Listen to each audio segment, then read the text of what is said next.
All right, everybody, welcome back to Beans No Ball and welcome to our week 3 edition of Sunday Chat. So, up early, gonna get ready to sit down for another long Sunday full of football. Let's get it right started with everything we do on Sunday. You guys will get it by now. Yeah, so obviously start off with the piece of recent news like we usually do. So obviously first off with my Cowboys, Trayvon Diggs on Thursday, during practice, it was reported that he did tear his ACL during one-on-one drills, and he is reported to be out for the remaining of the season, which is it's a big blow for our defense since he is the main center point of our defense in the defensive back positions.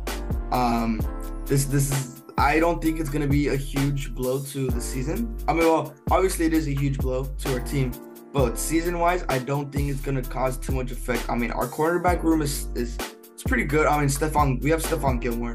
He's doing well. Obviously, he's going to be at the one spot. Then obviously our rookie from last year, DaRon Bland, who had some shine here and there.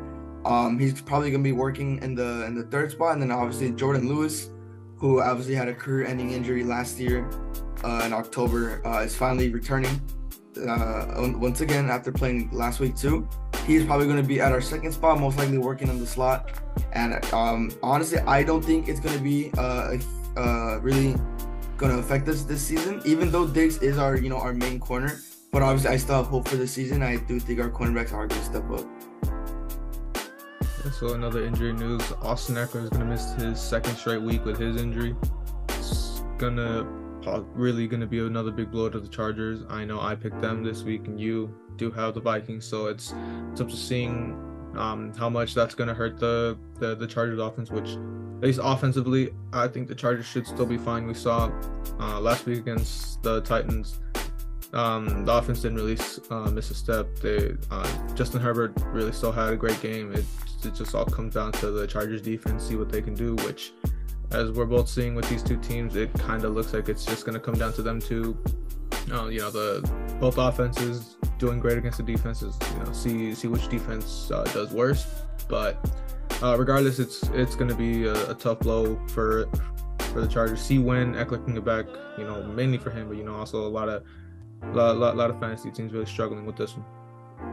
Yeah, and then another related injury, Bryce Young with his ankle injury. Last week, he was already having trouble with his ankle after the week 2 game, and he wasn't obviously able to walk on it, so it was reported once again he will not be starting today. So obviously this is another huge blow for the Carolina offense. Andy Dalton will get the start. It sucks, man. Bryce Young was obviously favored to be rookie of the year, but hey, man, in these injuries this year have been not it, and it's once again another blow for the Carolina offense. Andy Dalton, I mean, we've seen how he was. I mean, we saw how he was with my Cowboys. He had some pretty good games here and there, and then he just had some very bad games there. We saw his time with the Bears. Andy Dalton's very inconsistent, so this is going to be once again another long season for the Carolina Panthers. So moving on to one last injury news. The big injury that everyone was talking about this week, Nick Chubb. Obviously, we saw how scary that looked. It looked possibly career-ending. It was just really, really tough to look at for him, especially knowing what he went through in 2015 at Georgia. But news have come out that it is supposed to not be career-ending. At least it is not expected to be. He has only torn his MCL in his knee, so it's to start off a lot better than what he had in his Georgia injury, which he tore 3 ligaments in his knee. Now, of course, it's the same knee. He's probably never going to be the same, but it is worth noting that at least it's expected that he can make a comeback. And players have come back from worse. It's up to seeing how his body heals, but it's a little ray of hope for his career and just for his well-being. Yeah, and then a non-related injury news recently, the 49ers extended John Lynch and Kyle Shanahan to multi-year deals. Obviously, we saw some setbacks with the Niners before they started being well again with that huge defense.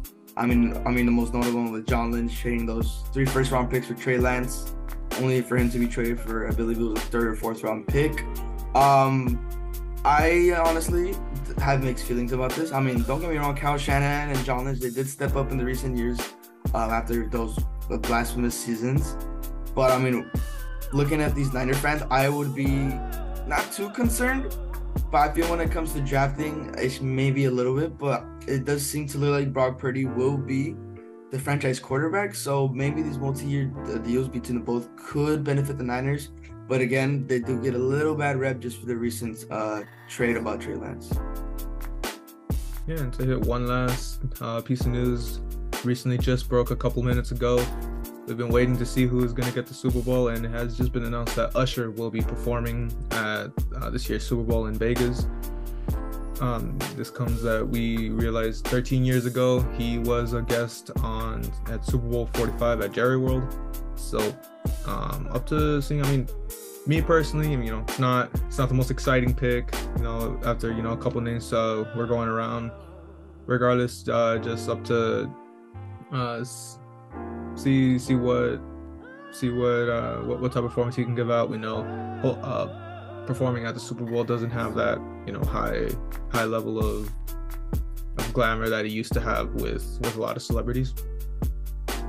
Yeah, and that's gonna wrap up the recent news for this week. Now moving on to Cash or Trash. So to recap real quick, David, you did get the overall win. You did go 2-0 after Saquon Barkley did score 5 more points than Christian McCaffrey, and the trash pick, Dalvin Cook with 0.2, and then Gus Edwards did get at 12.2. So you got the upper hand here. So now moving on to this week's. Now obviously how we work, we rotate positions. So this week's the receivers. So for my cash pick for receiver, I got Justin Jefferson. Justin Jefferson, he's already having a historic run this season. He's already on pace for 2,000 yards, already to break another record. Same with his receptions. And going against the Chargers with that inconsistent defense that they have, he could put up possibly some generational numbers against them. And then obviously for my trash pick, I really hated to do it, but I picked Michael Gallup. I love Michael Gallup, but his production so far this season has been very, very slow. And he even talked about it recently, saying that, as long as we're winning, it's good. But I hope this doesn't come to bite me in the butt later where I say this and then he ends up getting 2 touchdowns. But with this slow start to the season, I will choose him for my trash. Knowing your luck, he'll probably end up with 3-4 touchdowns. But as for me, for cash, I'm also gonna go with basically the other obvious pick. I'm gonna go with Tyreek. Especially on fantasy, I do have Tua throwing to him, so it'll work out for me either way if it does work. But they're playing the Denver Broncos, and as much as we hyped them up this season, we're kind of seeing it's a lot more of the same. So, regardless, I'm expecting Tua and Tyreek to really be cooking, especially knowing Jalen Waddle's out. He's going to be getting a lot more targets than he probably would have already expected. And for my trash, it's another one could come back to bite me just like yours, but I'm going to go Terry McLaurin. He has been having, a rough year coming into this. But, you just always know that he's one of those guys that he's always liable to really, get a bounce back game. They're playing Buffalo, so he's playing a really good defense. That kind of gives me more hope that, this pick's going to work out. But regardless, I really expect him to struggle. But, you never know with all these, bipolar players. Of course, we'll move it into fantasy. And for me, I have a couple little highlights to give. Right off the bat, much as I hate him, more than anyone how much I hate him. But Deebo Samuel just gave me, great production this week.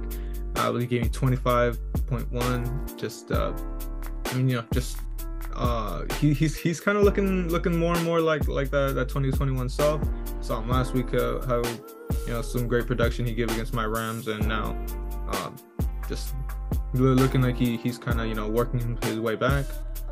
As for my other receiver, Puka Nacua, he is expected to play. He's still fighting through that oblique injury.